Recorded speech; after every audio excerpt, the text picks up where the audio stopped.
It's incredible. Because one of the girls was like asking for money, and he was like, I can't help you. Like, he's not even paying them. So he's this like billionaire dude, and he's banging these cocktail waitresses, and they're struggling with their bills, and he won't even fork over any cash. Like, how hard would it be for Tiger Woods to just slip her 10 grand? You know, what's the big deal? She lets you fuck her. Like, do you have a mirror in your house? Like, you're getting something out of this, man. You get to fuck her, and all he wanted was just give him dick. Like, that's all you get. You get dick. You don't get no money. And on one hand, I gotta say, the dude had a very strong pimp hand. You know, I kind of respect that. But on the other hand, I would feel like maybe you should give her some money. Maybe she wouldn't be making a fucking tell-all book if you were like really nice to her and you gave her the money that she needed. Yeah. Tiger is handsome.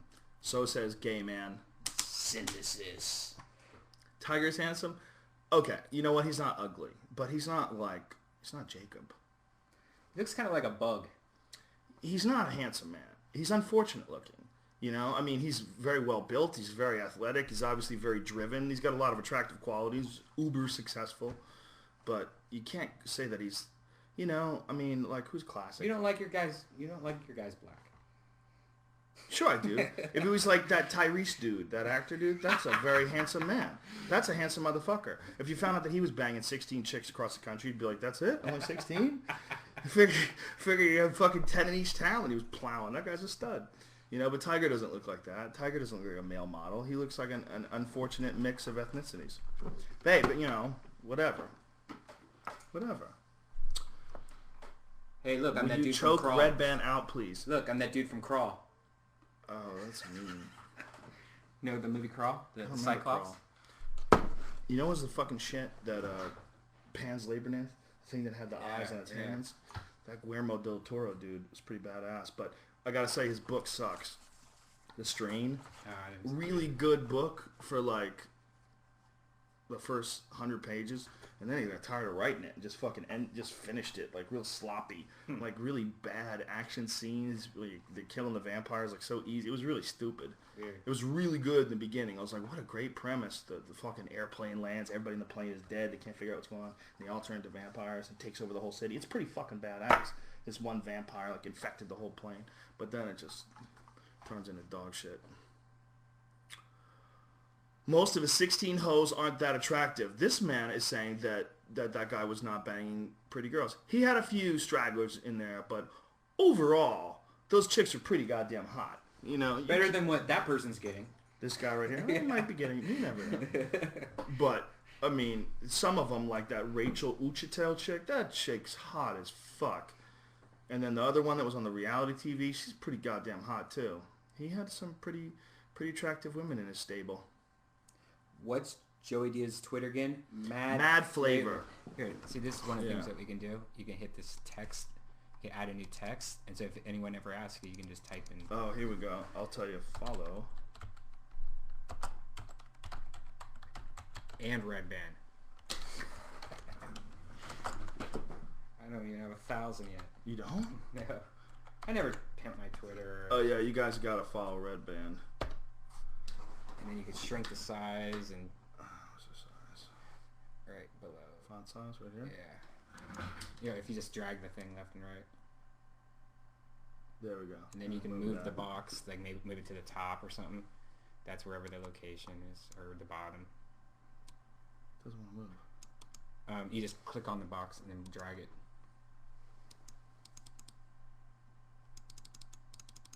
Oh, this is okay. No, do the other way. Wouldn't do it. Really? Hit position and then just drag. Won't let me. No, that black box. I know it won't let me grab. Oh, there we go. You son of a bitch. Son of a fucking bitch. You son of a bitch. All right, we're golden.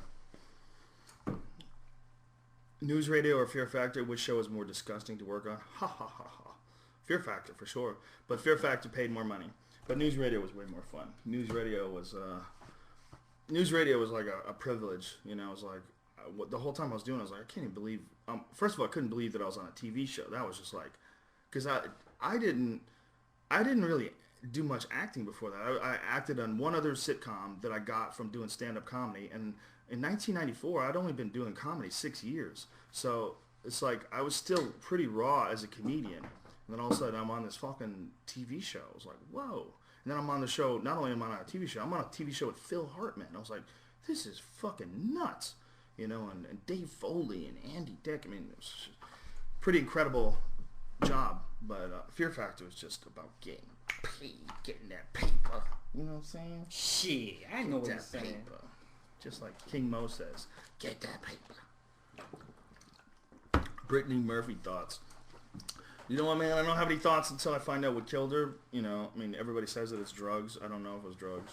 I don't think the husband doesn't want to have an autopsy. Kind of strange, you know. Really strange.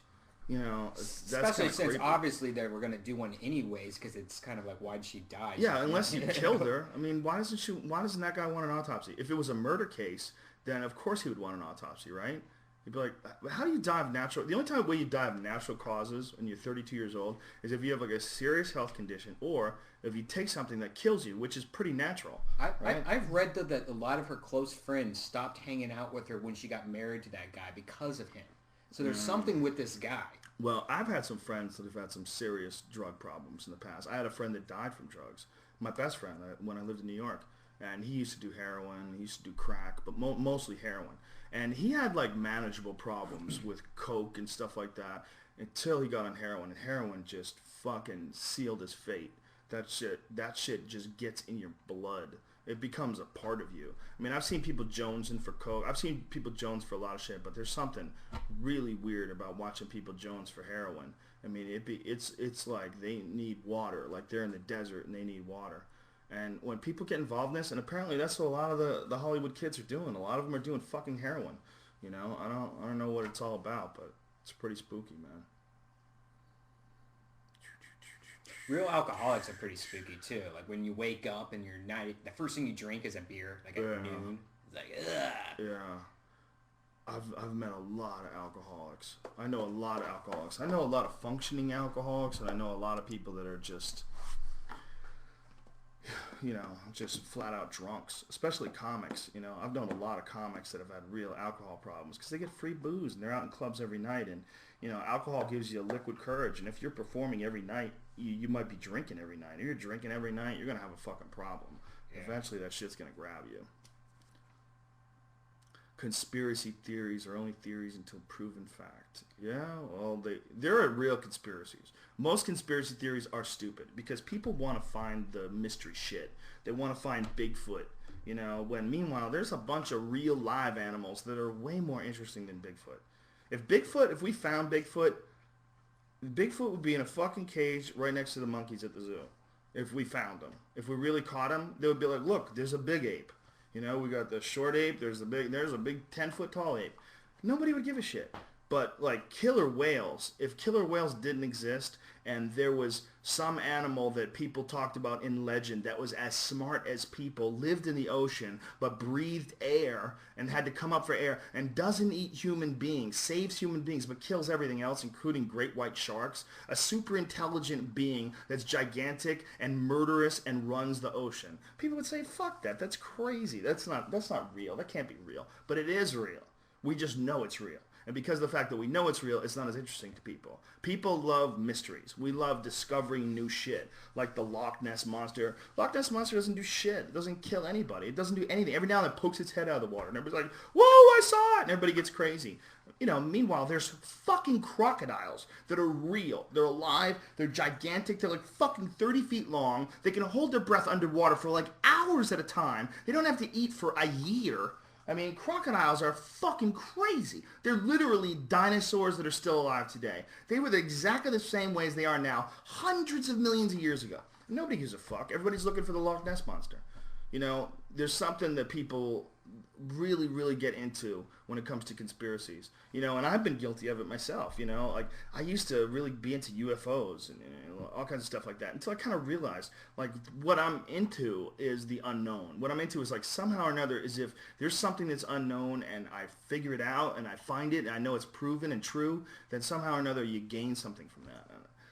I guess you do to a certain extent if you can really prove it, but mostly what it is this weird desire that human beings have for things to prove things.